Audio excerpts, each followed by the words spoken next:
ఒక్కసారి కొమ్మూరి గోల్డ్ కి కాల్ చేయండి. తాకట్లో ఉన్న మీ బంగారాన్ని విడిపించి మార్కెట్ ప్రైస్ కి వాళ్ళు కొనుక్కుని మిగతా డబ్బులు మీకు ఇచ్చేస్తారు. హాయ్, వెల్కమ్ టు మనం టీవీ. మనం ఉన్నది మన కోసం. నేను మీ మనోజ్. తెలంగాణలో మున్సిపల్ పోరులో జనసేన కూడా దిగబోతుందని ప్రకటించారు పవన్ కళ్యాణ్. సో కార్యకర్తలు సిద్ధం కావాలని, ఎట్టి పరిస్థితుల్లో పార్టీ గుర్తుతో జరిగే ఎన్నికలు కాబట్టి మన సత్తా ఏంటో చూపాలని కూడా కార్యకర్తలకు పిలుపునిచ్చారు పవన్ కళ్యాణ్. సో ఇలాంటి నేపథ్యంలో మరి ఇక్కడ ప్రధాన పార్టీలైన బీజేపీ, కాంగ్రెస్, టీఆర్ఎస్కి మధ్య జనసేన ఇముడుతుందా? ప్రాంతీయ తత్వం అనే ఒక పేరుతో, ఏపీ పార్టీ అనే ఒక పేరుతో ఇప్పటిదాకా జనసేనని ముద్రేసిన వీళ్ళు ఇప్పుడు ఎవరికి సపోర్ట్ చేస్తారన్న భావనలో నిజంగా చాలామంది సామాన్యులు అయితే ఉన్నారు. ఇలాంటి నేపథ్యంలో మరి ఇప్పటిదాకా బీజేపీకి జనసేన సపోర్ట్ ఇచ్చింది, ఇప్పుడు ఇచ్చే ప్రసక్తి లేదు. సో బీజేపీయే, ఇటు జనసేన అని.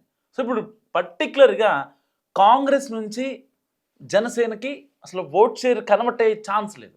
ఎందుకంటే కాంగ్రెస్కి సపోర్ట్ చేసేవాళ్ళు ఇక వేరే ఏ పార్టీకి కూడా సపోర్ట్ చేయరు. అయితే బీఆర్ఎస్లోకి వెళ్తారు తప్ప ఇటు బీజేపీకి కానీ జనసేనకి కానీ వచ్చే ఛాన్స్ లేదు. ఇలాంటి నేపథ్యంలో ఇప్పుడు టీఆర్ఎస్ నుంచి ఎక్కువ మంది ఇటు జనసేనలోకి వచ్చే అవకాశం కనిపిస్తుంది. ఎందుకంటే ఆల్టర్నేట్గా ఎలా చూసుకున్నా సరే, సో మొన్న పంచాయతీ ఎన్నికల్లో కూడా బీఆర్ఎస్కి చాలా ఆధిపత్యంగా అనిపించింది. సో బీఆర్ఎస్కి పోయిన ఓట్లు కూడా చాలా ఎక్కువ. సో ఎలాగైనా సరే ఈసారి బీఆర్ఎస్కి పడకుండా ఉండాలి, ఇటు జనసేనకు పడ్డా పర్లేదని చెప్పి ఇటు బీజేపీ ఆశిస్తుంది. ఎట్టి పరిస్థితుల్లో పురపాలక ఎన్నికల్లో ఇక్కడ బీజేపీ అనేది స్ట్రాంగ్గా ఉంది హైదరాబాద్లో అని మరొకసారి చాటికి చెప్పాలి.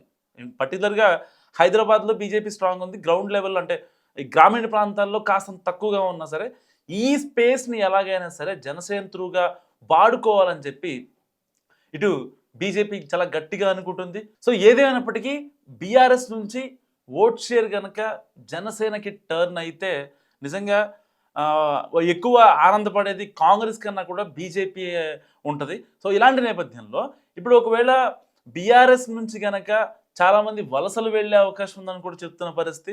మరి ఆ వలసల్ని జనసేనని యాక్సెప్ట్ చేస్తారా? ఎందుకంటే తెలంగాణలో పార్టీ బలోపేతం జరగాలి, దాని తర్వాత ఇంకా కార్యకర్తలను ఏర్పాటు చేసుకోవాలి. బూత్ లెవెల్లో కావచ్చు, గ్రామీణ ప్రాంతాల్లో కావచ్చు, హైదరాబాద్ లెవెల్లో కావచ్చు. సో పవన్ కళ్యాణ్ వస్తున్నారంటే సందర్శించే నాయకత్వం కావాలి, నాయకులు కావాలి, ఫ్లెక్సీలు పెట్టే కార్యకర్తలు, అభిమానులు కావాలి. సో ఇప్పటి వరకు ఉన్నా సరే అంత పెద్ద ఎత్తున అయితే హైదరాబాద్లో జనసేన అనేది లేదు.